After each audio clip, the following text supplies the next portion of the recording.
So I was having this dream. I was surrounded by the enemy. I was screwed. So I drew my sidearm and I fired. What the hell? Sending as many bullets out in front of me as possible. This dream could have easily turned into a nightmare had I not had my Sig P226.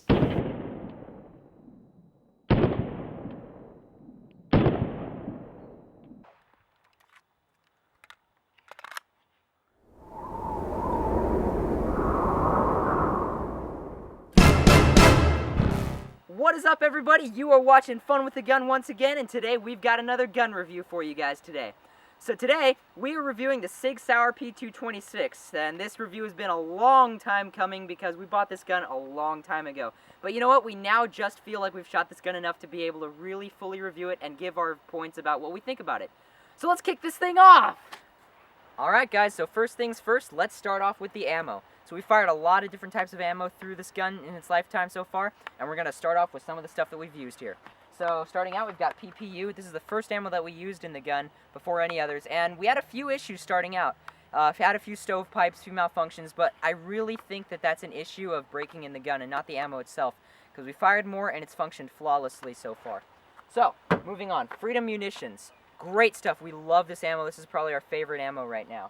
Functions flawlessly as well. Blazer Brass, also excellent ammunition, functions flawlessly in the gun. Remington and Federal Aluminum. The aluminum you'd think we'd have issues with, but you know what? Actually, it's functioning completely fine. Also a flawless cartridge to be using in our gun here. Remington Brass, also great. American Eagle, excellent.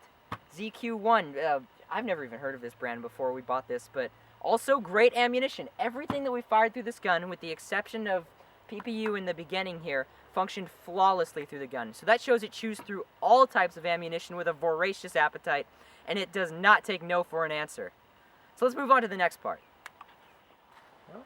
Alright, so let's talk about operation of this gun, because honestly, I love the setup of this gun. So just for you guys at home here, this is completely unloaded. There's no magazine in it. There's nothing in the chamber, so it's completely safe, so we can play around with it a little bit. Alright, so starting out, we've got, let's see, how can I show this best? Alright, so we've got our decocker here. So this is awesome. So basically, does that. It decocks the gun. It's an awesome little feature. We have our slide release here, also excellent. The trigger. Everything about this gun is buttery smooth, from the functioning of the decocker to the functioning of the slide release, even the pull of the trigger. Every little operation on this gun is so smooth and crisp. It's fantastic. What do you think of the feeling of it? I like it. I really like it. I like how this is all, my thumb can get to just about every little... That's another cool thing about it. I love the fact that my thumb can really get in there and operate everything. It's very perfect. Ergonomic. Yeah, highly ergonomic. But I want to talk about that just a sec here. Sure. Alright, so this is an issue that I have and not an issue that a lot of people have. My hands are freakishly small, so I don't get the best operation out of this gun. I can kind of it's a bit small for my thumb to reach the decocker, so I kind of have to move my hand grip a bit more forward here to be able to get there. And that's a bit uncomfortable, but the majority of people aren't going to have that issue because their hands aren't as small as mine. Just an issue that I have that I felt I should bring up. Right. So what about you? Well, for my hand, it fits me perfectly. I love it. I really, really like it. I like the... Look at that decocking. It's fantastic. I like the action of the trigger. I like we have it's a double action, single action. Show it off. Unloaded mag, just so you know. Yeah, everything's unloaded here. It's buttery smooth. Buttery smooth, which it wasn't when we first got it. Yeah, actually. It really took about 1,000 rounds to break it in. I'd say about 500. Let's be a bit more generous, because at first when we were breaking it in, the trigger was kind of rough around the edges. But I'd say about more 500 rounds in, it got really, really smooth. And now it's really smooth. And now it's absolutely flawless. An amazing trigger, and actually it's kind of reminiscent of my Geisley and my AR. But moving on, I want to talk about the sights. So this gun has 3 tritium night sights, 2 in the back, 1 in the front. And I absolutely love these sights. So they're high-rise sights, or at least I think they are. They're, excuse me, they're kind of high off the gun here, which I really like because I can really see them really well. I can get them on target really quickly, and everything about them just screams speed and reliability. They're excellent sights, and in the dark, they light up bright. What do you think? Yeah, no, I like them too. If I had one little complaint, tiny little complaint, is that this is just a little wide back here. I like it just a little narrower. Yeah, there's a space in between the two front dots. sight and the two sights in the back. Yeah, so you have It's kind of annoying. you have a little bit of wiggle room, which I don't care for. I'd rather have a precision. It's right there. Can't be anywhere else. Here it can be just slightly to the left, I can agree with slightly that. to the right. I can agree with So that. that's my only complaint about the sights. But otherwise, you get to use it. You get used to it. You get to use it. And Definitely. it's good. I feel, though, that with enough practice, you can really nail down these sights and shoot the gun dead accurate. I mean, we're bullseyeing our silhouettes over here from 25 yards now with this gun with ease. So this is a phenomenal firearm. Yeah, really well balanced. Yeah. Feels good in your hand. One little thing we like to talk about, because both of us agree on this, Yeah. the trigger just has a little bit of take up here. You have to get used to it. Yeah, the take-up is a bit annoying, actually, because when you're trying to rapid-fire the gun, not that you would do that in any realistic situation, I don't think, it's a bit of a hassle to deal with, because there's a bit too much space there, and it kind of gets in the way of your hand. Right. But it's not that bad to the point where it would make me really hate the gun. I imagine you could do trigger work on it and have it, honed in to just how you wanted it. But we get used to it. And for the price that you would probably get charged for an upgrade like that, I think it's worth it just to keep the stock trigger. It's good enough on its own. It's a fantastic trigger. So, let's move on to the next part, field stripping. Field stripping this gun is phenomenally easy, all right? Yeah, it's very so simple. All right, so field stripping this gun is incredibly easy. So the first thing we're going to want to do is pull the slide back, lock it back, take the mag out. Next step, I'm going to pull down this little lever right here.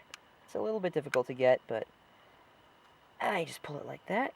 Next thing you're going to do is hold on to the slide and actuate the slide release, and it just pulls right out like that. Now we've got our two different sections, our slide here and the frame, both of which are made out of steel, very heavy gun. So we've got our barrel here, as you can see, recoil spring. So to get that out, you just push it back, and then it comes right out. And then you can also take the barrel out and do all your cleaning just like that.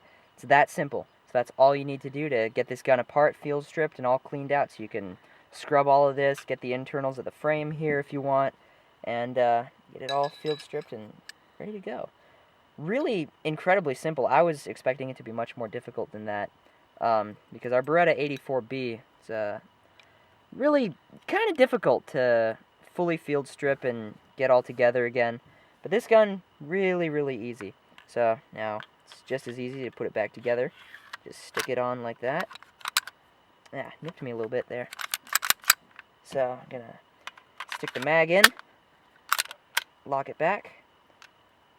Let's get this lever forward. There you go. Ready to go again. So, all in all, this is a phenomenal firearm. Oh yeah, one little thing, because I just noticed it looking at it. This has an interchangeable backstrap here. So I mentioned earlier about how my freakishly tiny hands don't really fit the grip. We could probably swap this grip out for something a little bit smaller, and my hand would fit it probably like a glove.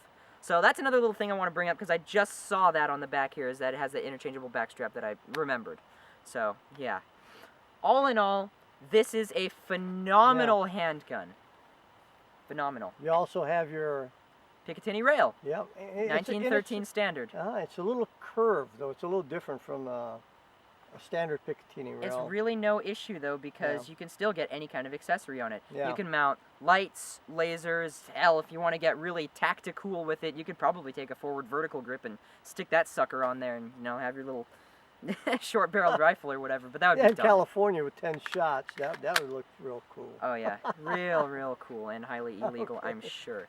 Anyways, in summary, this is a absolutely fantastic firearm. It's not without its flaws, but it is very close to perfection. And it's not cheap. Yeah, why don't you tell them how much it costs?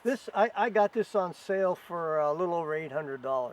But normally it runs about $1,000, right? About $1,000 with the night sights, the tritium night sights. Yep. But so the price is a factor that you have to take into consideration. No regrets.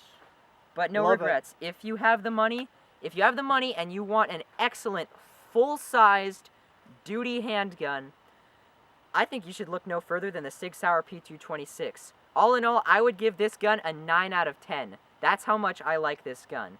Sure, the price is something to take into consideration. The trigger has a little bit too much take-up, but every gun is going to have its flaws, and I think those flaws are minuscule compared to the quality that you are getting out of this handgun.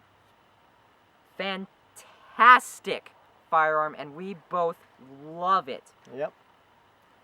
So I think that's going to wrap up this review, everybody. Thank you all so much for watching. Once again, this has been Fun with the Gun, signing off. Don't forget to like, comment, and subscribe. And have fun with your gun. And we'll see you all in the next video.